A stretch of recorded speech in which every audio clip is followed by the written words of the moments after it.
Bonjour mes chers élèves. Cette séance est destinée aux élèves tronc commun sciences option française. L'objet de cette première séance est la correction de la série généralité sur les fonctions numériques. Commençons par l'exercice numéro 1. Soit f la fonction définie sur l'ensemble R par f de x est égal à la valeur absolue de x plus 2 moins la valeur absolue de x moins 2. Premièrement, montrer que f est impair. Deuxièmement, écrire f de x sans symbole valeur absolue. Deuxièmement, déduire le tableau de variation de f sur R. Mettez cette vidéo en pause et essayez de répondre à cet exercice. Avant de commencer la rédaction de la correction de cet exercice, il faut d'abord rappeler la définition de la fonction paire et impaire. Soit f est une fonction définie sur un ensemble D de f, on dit que f est une fonction impaire si et seulement si, pour tout x appartenant à D de f, on a moins x appartenant à D de f.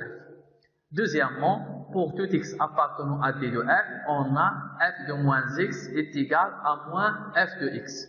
Et on dit qu'une fonction f est paire si et seulement si, pour tout x appartenant à D de f, on a moins x appartenant à D de f.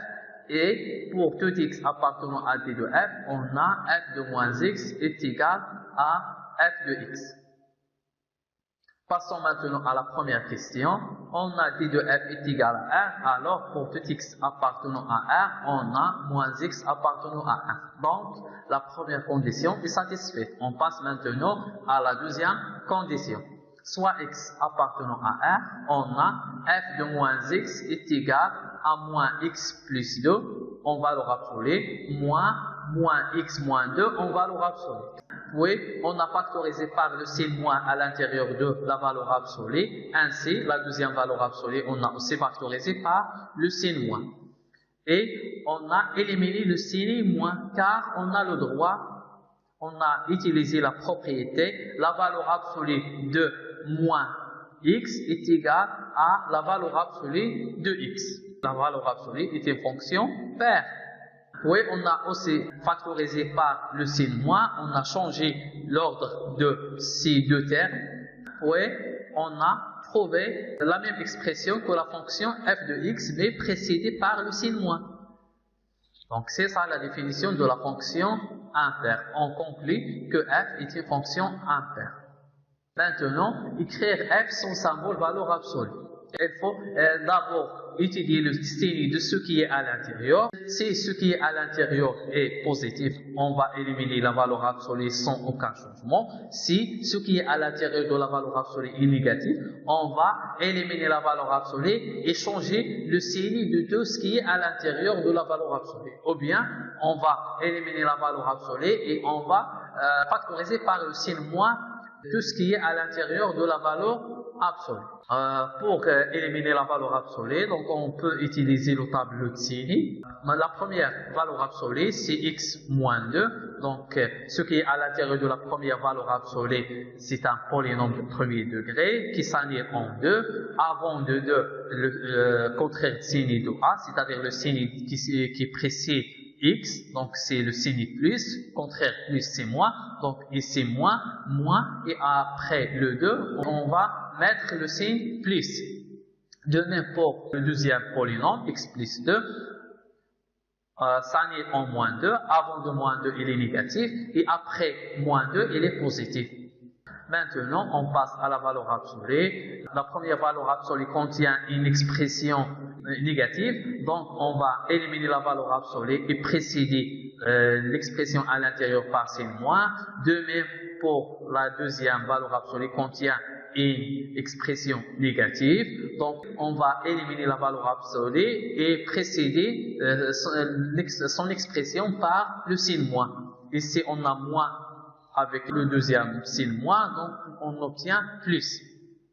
De même ici, on a l'expression à l'intérieur de la première valeur absolue négative et l'expression à l'intérieur de la deuxième valeur absolue positive. Donc la première précédée par le signe moins et la deuxième précédée par le signe plus. donc sans aucun changement, mais le signe moins déjà de la fonction. Le dernier intervalle entre 2 et plus l'infini, donc on a les deux expressions sont positives, donc on va éliminer les valeurs absolues sans aucun changement, on va garder les expressions telles quelles. Bien. Après la simplification, on va obtenir ici 4, et ici moins 2x, et ici moins 4. D'où f de x, donc si x il est inférieur à moins 2, l'expression de f de x c'est 4. Entre l'intervalle moins l'infini et moins 2, on a f de x est égal à 4.